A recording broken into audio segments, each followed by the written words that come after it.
अपने सौभाग्य को सराह रहे हैं चक्रवर्ती महाराज। मुनि यस कृपा कीन नहीं काऊ, हे देव ऐसी कृपा आपने कभी नहीं की। कई कारण आगमन तुम्हारा, कहिए मैं करते विलंब नहीं लगाऊंगा। जैसे पूछा चक्रवर्ती जी महाराज ने, गुरु विश्वामित्र जी पहले से रचना बना रखे थे। बोले राजन, असुर समूह सतावहि मोहि, मैं जाचन आयो नृप, अनुज समेत निशिचर बधु मैं,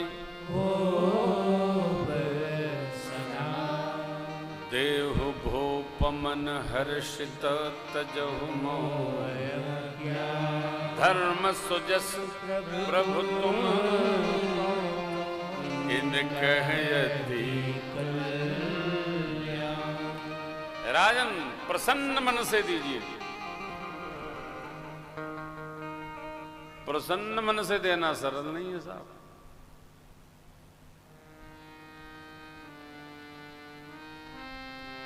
मांगना प्रसन्नता से तो संभव है, देना प्रसन्न मन से संभव नहीं है।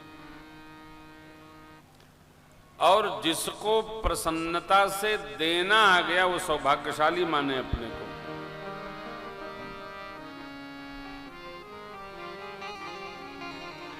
पुराकृत कर्म जब प्रभावी होते हैं तो जीव देते समय प्रसन्न रहता है।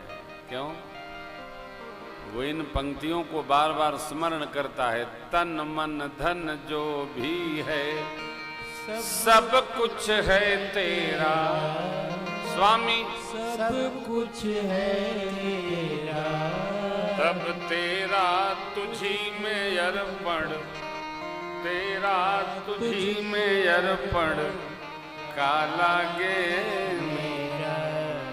ओम जय जगदीश हरे। भगवान का ही है तो भगवान में जाने में क्या तनाव है। चारों भैया लोग चक्रवर्ती महाराज को कैसे प्राप्त हुए? तो यज्ञ से प्राप्त हुए। देखिए, यज्ञ से ही प्राप्त वस्तु सामग्री सरकार चारों पुत्रों में से दो को देते समय महाराज की मुख की द्युति कुम्हिला गई। सुनिराजायति अप्रिय बानी, हृदय कंप मुख द्युति कुम्हिला। मुख की द्युति चमक गायब हो गई। क्या कहते? हे देव चौथे पन पायौ सुत चाय, विप्र बचन नहीं कहे।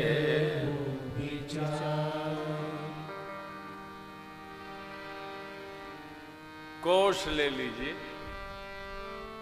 गांव में ले लीजिए, अयोध्या जी की सेना ले जाइए महाराज।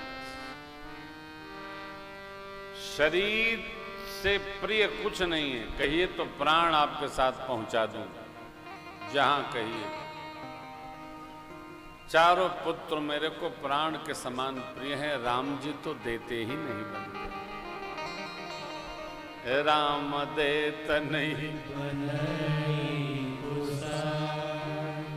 क्या मांग दिया आपने? अरे इतनी सामग्री है मांगने की। देखा हो, मांगने वाला ये नहीं विचार करता है कि आप देंगे कि नहीं देंगे, इसलिए वो संकल्पित करवाता है। वचन दीजिए कि देंगे, वचन दीजिए कि देंगे। तो मेरी कथा का सिद्धांत है, वचन दे के फंसिएगा मत। किसी को वचन न दीजिए, न जाने कहाँ मांग ले। वचने में तो चक्रवर्ती जी महाराज अझुरा गए थे। वचन नहीं देना है।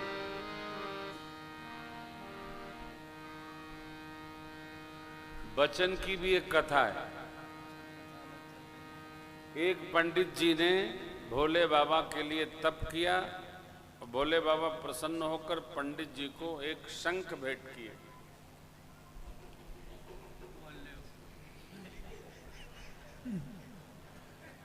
बाबा बोले कि पंडित जी, इस शंख से आप नित्य एक असरफी प्राप्त कर सकते हैं। परिवार आपका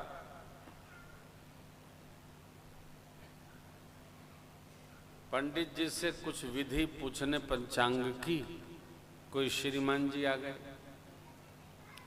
उस समय पंडित जी गौ के गोबर से आंगन में लेपन करके धूप दीप जलाकर और शंख भगवान से प्रार्थना पूर्वक कुछ मांग रहे थे।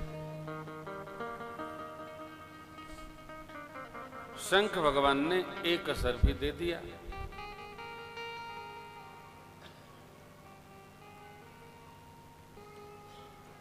श्रीमान जी को लोभ जग गया। इधर उधर बात बनाते बनाते पूछे, महाराज ये तो शंख आपका बड़ा अद्भुत है। बोले हाँ, प्रसाद है। किसका? भोले बाबा का। कैसे मिला? विधि बताए। तो बोले इतना तो मैं भी कर सकता हूँ। तो भोले बाबा के दिव्य पीठ में जाकर ये भी अपना 12 दिन तप किए, तो इनको भी बाबा प्रसन्न हुए और बोले क्या चाहिए? तो श्रीमान ने कहा कि जो शंख आपने पंडित जी को दिया है, बस वही हमको भी आप दे दीजिए।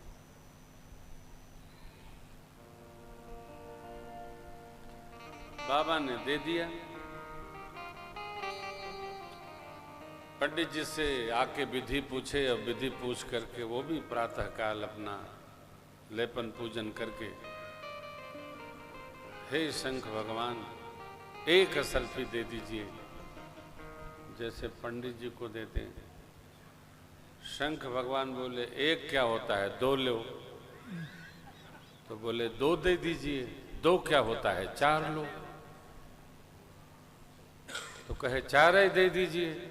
बोले 4 क्या होता है, 8 लो। तो 8 ही दे दीजिए। 8 क्या होता है, 16 लो। अब 16 दे दीजिए। अरे 16 क्या होता है, 32 लो। अब संख्या डबल करते गए शंख भगवान। तो श्रीमान जी बोले अरे महाराज कुछ देंगे कि कहीं बकेंगे ही। शंख भगवान प्रत्यक्ष बोले, श्रीमान जी देने वाला शंख भोले बाबा ने पंडित जी को दिया है। अहम बकाम ददामि न, मेरा नाम है ढपोर शंख। मैं केवल कहने के लिए हूं। आपने लोभ बस मांगा, इसलिए बाबा ने हमारे को आपके साथ लगा दिया। पंडित जी ने तप करके प्राप्त किया और लोभ बस नहीं प्राप्त किया, जीवन यापन के लिए प्राप्त किया। लोभ का सिर पांव नहीं होता है। जो संतुष्ट है वही 8वीं भक्ति में जी रहा है। 8म जथा लाभ संतोष